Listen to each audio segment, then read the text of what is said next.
Corn Palace in Mitchell has been a part of Main Street since the late 1800s. Now, it has seen some changes over the years, including its location, but nothing too drastic.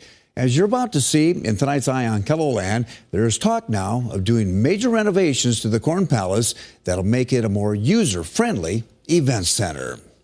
The council has a vision, just like the city leaders had a vision for the Corn Palace. That vision is to totally change the inside of the Corn Palace. It takes city leaders and community leaders to say, we need to keep this Corn Palace relevant. 3 years ago, they came up with a plan to, let's take a look at a study, what can be done, and what would it cost to give us our fourth generation Corn Palace. They have come up with 3 different plans, A, B, and C. The first version, version A, the lowest cost is simply a remodel of the current square footage, which includes seating, lighting, HVAC, and electrical systems. Plan B? Version B, the middle version, which the board, the committee really liked that, actually added considerable space. We went from 10,000 square foot of floor space to 22,000 square feet. So large trade shows could be here, a much larger event, a venue, 3 basketball courts. So you can envision 3 full-size courts, retractable bleachers on both sides, so they could be retracted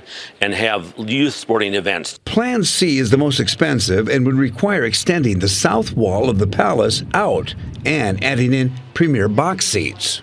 Greenway says there's not a lot of support for that one. Well, it's just the price tag. You know, you were pushing over $40 million for that highest level of, and this is 3 years ago. So we all know what costs have gone in construction since then. So that is all in a plan. We know what it would look like. It's a matter of which direction we want to go. I played 4 years of basketball here at the Corn Palace for Dakota Wesleyan University, and honestly, what's here today hasn't changed much since then. The seating and HVAC systems are 2 of the biggest concerns. It's too closed. It's an older style seating. Our HVAC systems are aging.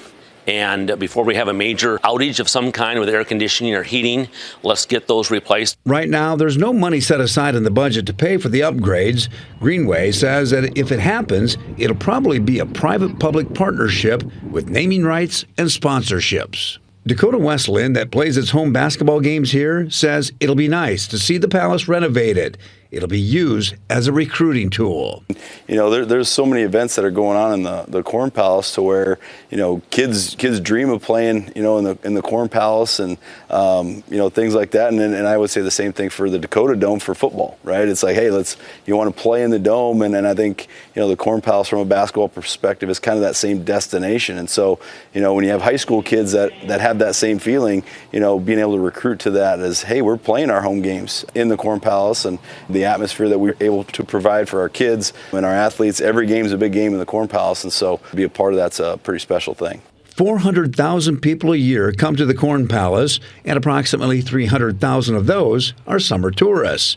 But Greenway says with an upgraded palace, the options are endless. So maybe with an upgraded facility, we could still draw a state event here.